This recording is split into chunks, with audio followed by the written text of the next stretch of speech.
Sebenarnya, sejak pertama kali diangkat sebagai Kemendikbudristek, kemampuan Nadiem Makarim untuk mengurusi masalah pendidikan yang teramat kompleks sudah diragukan banyak orang. Mengingat Nadiem sama sekali tidak punya track record di bidang pendidikan.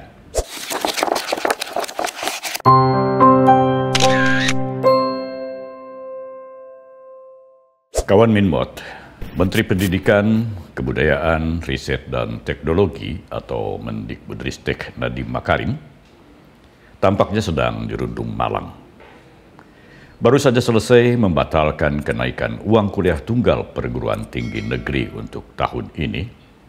Belakangan dia menjadi sasaran kemarahan anggota Dewan Perwakilan Rakyat berkaitan dengan permintaannya kepada DPR untuk menambah anggaran Kemendikbudristek sebesar 25 triliun rupiah. Permintaan ini menyusul alokasi pagu indikatif belanja Kemendikbudristek tahun anggaran 2025 yang turun sebanyak 15 triliun rupiah dari tahun anggaran 2024.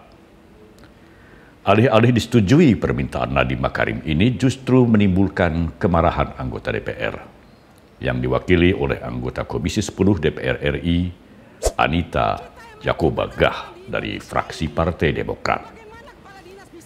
Ia meluapkan kemarahannya dalam rapat kerja antara Komisi 10 DPR dengan Kemendikbudristek. Saat itu, Anita bahkan mengusulkan kepada pimpinan Komisi 10 agar memberikan rekomendasi kepada Komisi Pemberantasan Korupsi atau KPK untuk memeriksa anggaran pendapatan dan belanja negara atau APBN yang ada di Kemendikbudristek dari tahun 2021 sampai 2023 karena dinilai banyak persoalan, terutama dalam realisasi dan penyerapan anggaran ke daerah. Dalam kaitan ini pula lah Anita mengusulkan agar Komisi 10 DPR menolak permintaan Kemendikbudristek untuk menambah anggaran. Ada 3 persoalan yang tidak terselesaikan berkaitan dengan realisasi dan penyerapan anggaran di lingkungan Kemendikbudristek, seperti yang disoroti anggota Komisi 10 DPR RI.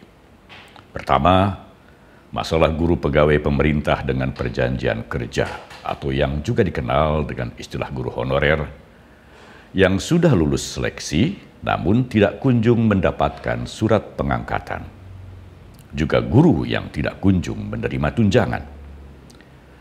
Masalah ini menurut Anita antara lain banyak terjadi di Provinsi Nusa Tenggara Timur atau NTT serta para guru di daerah-daerah terpencil lainnya. Masalah kedua, banyaknya bangunan sekolah di NTT yang sampai sekarang masih terbengkalai, meskipun tersedia dana untuk memperbaikinya. Yang ketiga, penyaluran dana program Indonesia Pintar atau PIP yang tidak sampai ke tangan siswa di daerah-daerah. Hal ini juga terjadi pada program Kartu Indonesia Pintar atau KIP dan dana bantuan operasional atau BOS. Secara tidak langsung, anggota Komisi 10 DPR RI dari fraksi Partai Demokrat itu juga menilai bahwa Nadiem tidak pernah turun ke lapangan untuk memantau realisasi program-program kementeriannya, terutama yang menyangkut penyerapan anggaran. Namun Nadiem lebih percaya kepada para kepala dinas tanpa melakukan cek dan recheck.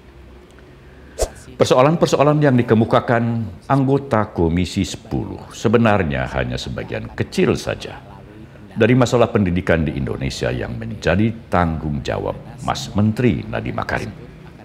Namun, apa yang disampaikan Anita Jakobagah sedikit banyak mewakili keresahan masyarakat pada umumnya yang merasa tidak puas dengan kinerja Kemendikbudristek.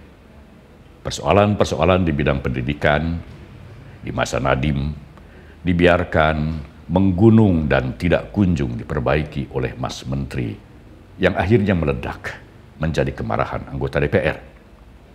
Sebenarnya, sejak pertama kali diangkat sebagai Kemendikbudristek, kemampuan Nadiem Makarim untuk mengurusi masalah pendidikan yang teramat kompleks sudah diragukan banyak orang. Mengingat Nadiem sama sekali tidak punya track record di bidang pendidikan. Nadiem memang memiliki keahlian yang mumpuni di bidang inovasi teknologi komunikasi digital.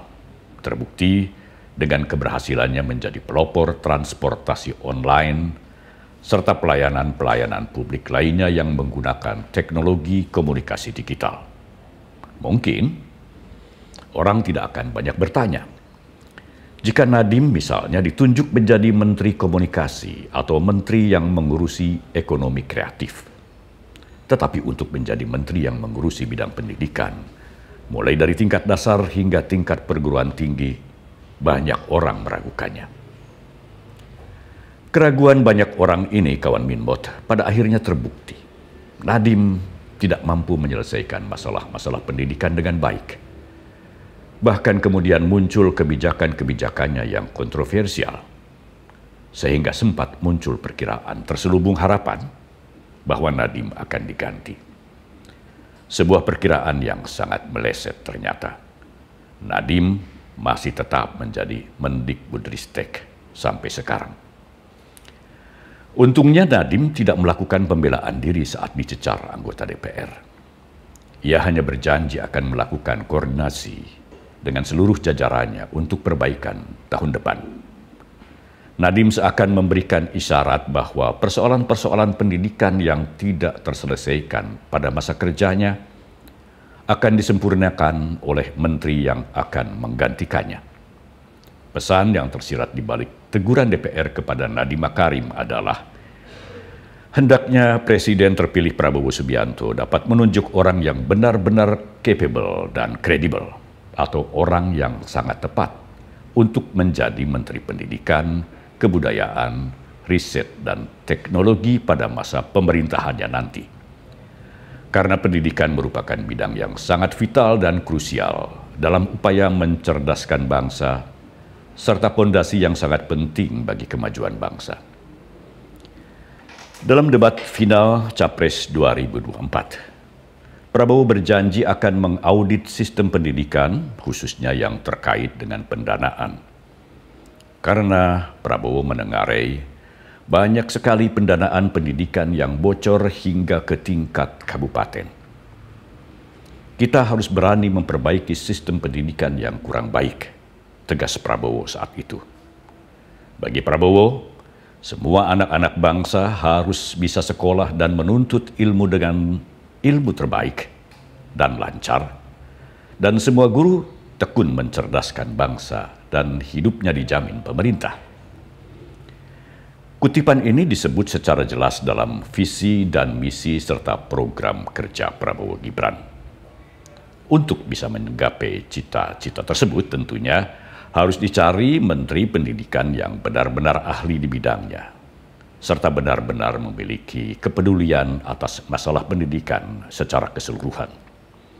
Mari kita tunggu siapa yang akan ditunjuk Presiden terpilih Prabowo Subianto untuk mengurusi bidang pendidikan, serta yang bisa menjadi kepanjangan tangan Prabowo dan mampu merealisasikan pemikiran-pemikiran sang Presiden terpilih dalam meningkatkan kualitas pendidikan di Indonesia. Sampai di sini dulu kawan Minbot. Jangan lupa subscribe, share, like, dan komentar. Salam Minbot. Men of our time.